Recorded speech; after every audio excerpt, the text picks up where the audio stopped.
नमस्ते everyone, I am doctor रुचि श्रवा। तो आज हम एक और टॉपिक को एक्सप्लोर करते हैं।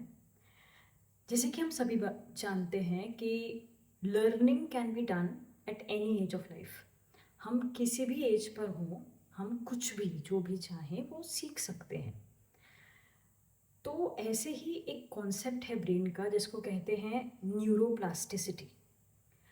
न्यूरोप्लास्टिसिटी का मतलब है हमारा ब्रेन जब किसी भी पैटर्न को या किसी भी बिहेवियर को सीखता है और उसको रेगुलरली रिपीट करता है, तो वहाँ पर वो एक नया न्यूरल पाथवे या एक बहुत सारे न्यूरॉन्स का कनेक्शन बना लेता है और हम फिर धीरे धीरे जब भी उस पैटर्न को रिपीट करते हैं उस कनेक्शन को स्ट्रॉन्ग करते जाते हैं।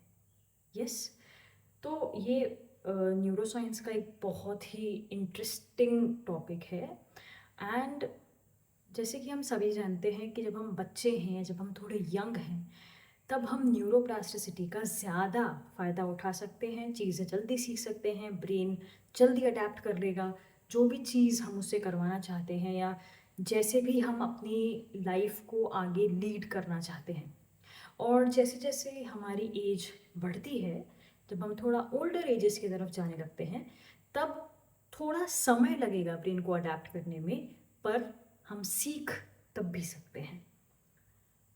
तो हम इसलिए learning can be done at any as of life. या सो मूविंग फॉरवर्ड, योग कैसे न्यूरोप्लास्टिसिटी में हेल्प करता है, अब हम इसके बारे में जानते हैं। ऐसी रिसर्च हुई है हार्वर्ड मेडिकल स्कूल में कि जो लॉन्ग टर्म मेडिटेटर्स हैं, मतलब जिन्होंने एक लंबे समय तक मेडिटेशन किया है, तो उनके कुछ कॉर्टिकल रीजन्स जो कि अटेंशन या इंटरोसेप्शन से ताल्लुक़ रखते हैं, वो ज़्यादा डेवलप हो जाते हैं। यस। अब इंटरोसेप्शन क्या होता है? इंटरोसेप्शन है होम्योस्टैसिस का बेसिक। मतलब आपको पता चलता है कि आपकी बॉडी की क्या डिमांड है, आपकी बॉडी क्या चाहती है। फॉर एग्ज़ाम्पल, हमारा मन चाह रहा है कि हम छोले भटूरे भी खा लें, लस्सी भी पी लें, कुछ रसगुल्ले भी खा लें और बहुत सारी चीज़ें खा के हम बस रिलैक्स करें, हाँ, आराम करें। पर रियलिटी क्या है? हमारी बॉडी सुबह से बहुत ज़्यादा ब्लोटेड थी। अगर हमने छोले भटूरे और ज़्यादा ऑयली चीज़ें खाई तो हमारी बॉडी पर एक नेगेटिव इम्पैक्ट होगा। तो ये आपकी बॉडी आपको सिग्नल्स दे रही होती है, वो आपको बता रही होती है कि नहीं, this is not the right time to eat, right now do not eat, have some light snacks, कुछ लाइट खाइए and then we can take this on later, because मैं सुबह से बहुत ज़्यादा, the stomach is not feeling good, या that your gut health is not that proper to digest right now big plate of chole bhature.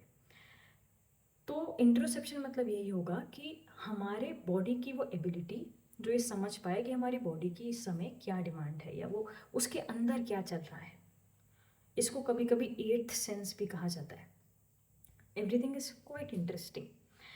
तो योग क्या करेगा इसमें? जैसे कि अभी हमने जाना कि लॉन्ग टर्म मेडिटेटर्स का कुछ कॉर्टिकल रीजन्स ज़्यादा अच्छा काम करते हैं, और और जो चीज़ें हैं जिससे योग हमको अच्छा इम्पैक्ट दे सकता है, उसमें से एक है breath. Of course we know breath awareness. जब हम अपनी सांसों पर ध्यान देते हैं, जब हम मूवमेंट जो भी हो रहे हैं हमारे, वो ब्रेथ के साथ करते हैं, सही तरीके से ब्रेथ लेते हैं, तो ऑटोमेटिकली हम अपना पैरासिम्पैथेटिक नर्वस सिस्टम को हील करते हैं, या और हम रिलैक्स ज़्यादा रहते हैं।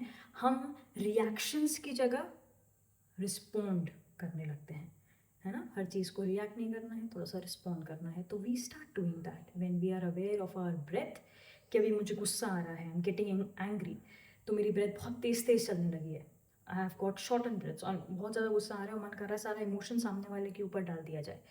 पर if we are calm and composed, we are taking long deep breaths, we are easy, तो हम उस रिस्पॉन्स को, आई एम सॉरी, हम उस रिएक्शन को होल्ड कर सकते हैं और एक अच्छा रिस्पॉन्स कर सकते हैं, या फिर रिस्पॉन्स नहीं भी करके थोड़ी देर शांत बैठ सकते हैं। Yes. Next is body scanning. योग और जो योगीज हैं, जो सदियों से हमारे यहाँ योग चल रहा है, इतने योगी हुए हैं, इतने महान योगी हुए हैं हमारे इस देश में। बहुत अरसों से वो इस टेक्निक को करते हैं जिसको आप शायद योग निद्रा के नाम से जानते हैं। बॉडी स्कैनिंग, आंख बंद करके अपनी पूरी बॉडी को स्कैन करना। इससे क्या होता है, इससे हमारा जो इंसुला है वो अपनी पूरी बॉडी में एक्टिवेट होता है। यस, और उस एक्टिवेशन के साथ बॉडी मैपिंग भी होती है। द बॉडी नोज कि मुझे दर्द कहाँ है, कहाँ उसको रिलीज़ करना है, या कौन सा एरिया बहुत ज़्यादा स्टिफ है जिसको हमें लूजन करना है। तो ये चीज़ योगी सदियों से करते हुए आ रहे हैं, और ये सारी चीज़ें अभी कुछ ही समय में शायद कुछ दशकों पहले ही साइंस ने, साइकोलॉजी ने, सब ने अपनाई है, जिसको हम और भी नामों से जानते हैं। उसका नाम है ऑटोजेनिक ट्रेनिंग या फिर प्रोग्रेसिव मसल रिलैक्सेशन। तो इसमें भी क्या होता है, हम प्रोग्रेसिवली नीचे से ऊपर जाते हैं और अपनी हर एक मसल को रिलैक्स करते हैं। तो योग निद्रा योगीज बहुत समय से कर रहे हैं, and they have achieved heights with this simple technique. Then we have asan practice, repetition with intention. जैसे हम सूर्य नमस्कार कहते हैं, तो हम सूर्य नमस्कार का कभी भी एक राउंड करके नहीं बैठते। It has to be done at least 2 times, yes, to complete 1 cycle of Surya Namaskar. तो जब हम किसी भी चीज़ को इंटेंशन के साथ प्रैक्टिस करते हैं, धीरे धीरे प्रैक्टिस करते हैं, then it leaves a great impact on our body. हम अपने इमोशनल प्रोसेसिंग सेंटर्स, हमारे ब्रेन के काफ़ी सारे सेंटर्स को रेगुलेट कर सकते हैं when we are doing intentional practice with breath awareness. हर आसन का अपना एक ब्रीदिंग टेक्निक है। कभी भी बिना ब्रेथ टेक्निक के साथ हमको आसन नहीं करना चाहिए। It is always recommended by yogis कि हमको ये करना चाहिए कि हमारी सांसों के साथ ही हम उस आसन में प्रवेश करें और उन्हीं के साथ बाहर आए। यस, अनदर टेक्निक इज, एक और तरीका है योग में जिससे हम अपने इमोशंस को रेगुलेट करते हैं। जैसे कि आप सभी ने शायद कभी सुना हो कि किसी भी पोस्चर में जब हम योग के आसन लगाते हैं या पोस्चर्स लगाते हैं, तो उससे हमारे इमोशंस बहुत सारे रिलीज़ होते हैं। जैसे कि आप जब भी कर रहे हैं भुजंगासन, तो जब आप ऊपर की तरफ अपने चेस्ट को लेकर जाते हैं and you widen your chest, तब क्या होता है, हमारे अंदर एक्सपेंशन का भाव आता है।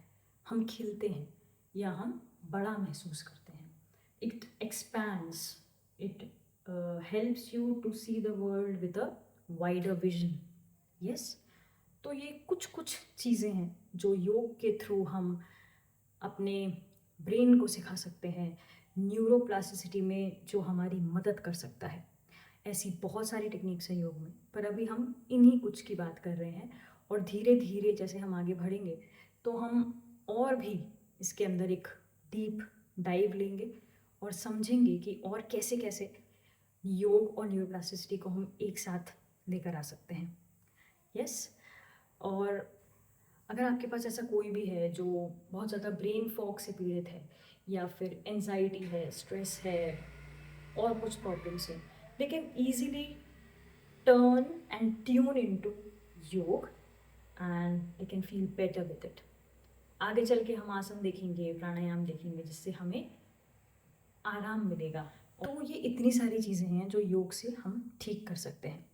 तो if you like it and you are interested in diving into scientific and yogic knowledge, you can subscribe to my channel, you can drop a comment कि हम और आगे पढ़ते हैं या और आगे सीखते हैं। So it will encourage me to do more, to do something more exciting, और धीरे धीरे हम आगे बढ़ें इस नॉलेज के साथ।